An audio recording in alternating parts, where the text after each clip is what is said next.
Hello दोस्तों, नमस्ते, प्रणाम। मैं हूँ किरण पटेल, आप सभी का स्वागत करती हूँ अपने चैनल पर। आज मैं एक देवी गीत लेके आई हूँ, कैसे लगेगा आप लोग कमेंट में बताना। मैया कहवा लगाऊ बड़ी देर, मंदिरवा मेरावा चली। मैया कहवा लगाऊ बड़ी देर, मंदिरवा मेरावा चली। तोहरे बिना मैया मलिया ना आवे, तोहरे बिना मैया मलिया ना आवे। जे गुथई गजला तोहार, मंदिरवा मेरावा चली। मैया जे गुथई गजला तोहार, मंदिरवा मेरावा चली।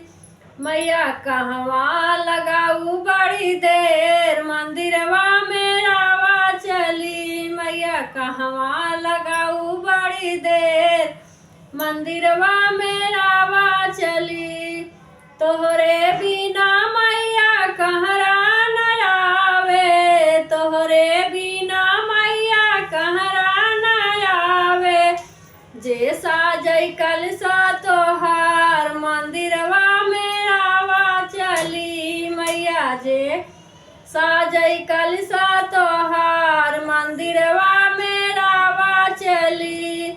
मैया कहवा लगाऊ बड़ी देर, मंदिरवा मेरावा चली। मैया कहवा लगाऊ बड़ी देर, मंदिरवा मेरावा चली।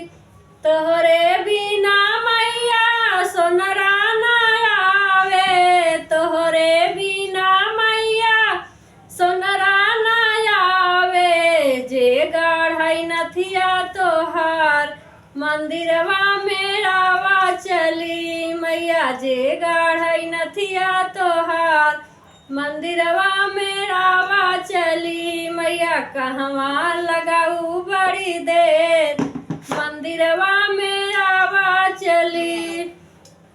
तोहरे बिना मैया लोहरा ना आवे, तोहरे बिना मैया लोहरा ना आवे। जे पूरई चौका तोहार, मंदिरवा मेरावा चली। मैया कहवा लगाऊ बड़ी देर, मंदिरवा मेरावा चली।